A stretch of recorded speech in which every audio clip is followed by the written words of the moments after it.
எனதருமை நண்பர்களே, உறவுகளே, இன்றைய காலங்களில் பார்த்தீங்கன்னா தற்கொலையை பற்றி தீர்ப்பு சொல்வதற்கு அநேக கள்ள போதகர்கள் குதித்து எழும்பி ஒருவர் தற்கொலை செய்து கொண்டால் அவர் நரகத்திற்கு செல்வார் அப்படின்னு தங்களுடைய கருத்துக்களை கூறி வருகின்றனர். ஆனால் வேதம் என்னங்க சொல்லுது? நீங்கள் யாதொன்றை குறித்தும் நியாய தீர்ப்பு செய்யாதிருங்கள். ஏன்னா என்ன தீர்ப்புங்கிறது அது கடவுளுக்கு மட்டும்தான். ஒருத்தன் மானசீகமாக இயேசு கிறிஸ்துவின் இரத்தத்தை ஏற்றுக்கொண்டு ஒருவன் இருக்கிற நிலையிலே ஒரு விபத்து ஏற்படுகிறது. அது எதிர்பாராமல் நடக்கும் காரியம். ஆனால் அந்த விபத்து நடந்து அவர் உடனடியாக அந்த சமூகத்தில் இறக்கிறார். அவர் அந்த நாளிலே செய்த தவறுகளை அறிக்கை செய்யாமலே அந்த விபத்து நடந்து விட்டது. அப்போ அவர் நரகத்துக்கு போவாரா? அதே போல தான் தற்கொலை என்பதும். ஒருவன் மானசீகமாக ஆண்டவனுடைய இரத்தத்தை ஏற்றுக்கொண்ட ஒருவன் தன்னுடைய மன அழுத்தத்தினால் தள்ளப்பட்டு அந்த பலவீனமான மனநிலையில் எடுக்கும் அந்த தவறுக்காகவும் சேர்த்துதான் ஆண்டவர் இரத்தம் சிந்தி இருக்கிறார்.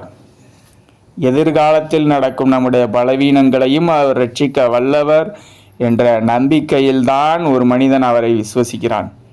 இப்போ நடக்கிற காலத்தில் மட்டும்தான் நம்ம தப்பு செய்வோம் நம்ம சொல்ல முடியுமா? நாளைக்கு நம்ம தப்பே செய்ய மாட்டோம் நம்மளால் சொல்ல முடியுமா? மனிதன் பலவீனம் உள்ளவன். அவனுடைய அனைத்து பலவீனத்திற்காகவும் தான் இயேசு கிறிஸ்து மரித்திருக்கிறார். சரி, ஒரு புறம் இருக்கட்டும். முக்கியமான ஒரு பார்வைக்கு உங்களுக்கு வைக்கிறேன். இவர் பெந்தகோஸ்தே, இந்த போலி பெந்தகோஸ்தே தான் நீங்கள் இந்த மாதிரி பெரிய அலப்பறையை கொடுத்துட்டு வர்றதுனால உங்காலே பெரிய ஆளையை நான் தூக்கி நிற்பாட்டுறேன். நல்லா பாட்டுறீங்க. ஓரல் ராபர்ட்ஸ், இவரை குறித்து உங்கள் எல்லாருக்கும் தெரியும். பெந்தகோஸ்தே மத்தியில் மிகவும் பிரபலமான ஊழியக்காரர். அவருடைய குடும்பத்தில் என்ன நடக்கிறது என்று பார்த்து கொள்ளுங்கள். ராபர்ட்ஸின் வாழ்க்கை பல சோகங்களால் குறிக்கப்பட்டது. அவர் தனது மூத்த குழந்தையான ரெபேக்காவையும் அவரது கணவரையும் 1977 ஒரு கொடிய விமான விபத்தில் இழந்தார். அவரது மகன் ரோனி 1982 தற்கொலை செய்து கொண்டார். அவரது மனைவி 2005 அவருக்கு முன்னரே இறந்தார். அப்போ அவருடைய குடும்பத்திலே பார்த்தீங்கன்னா இது போன்ற விபத்தும் நடந்திருக்கு, தற்கொலையும் நடந்திருக்கு.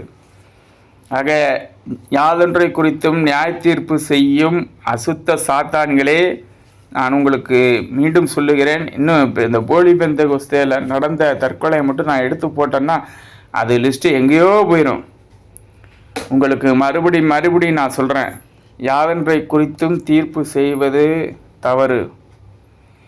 ஆண்டவர் முக்காலத்திற்கும் நமக்காக இரத்தம் சிந்தி இருக்கிறார். நாம் விரும்பலைனாலும் அந்த பாவம் செய்வது தான் மனுஷனோட இயல்பு.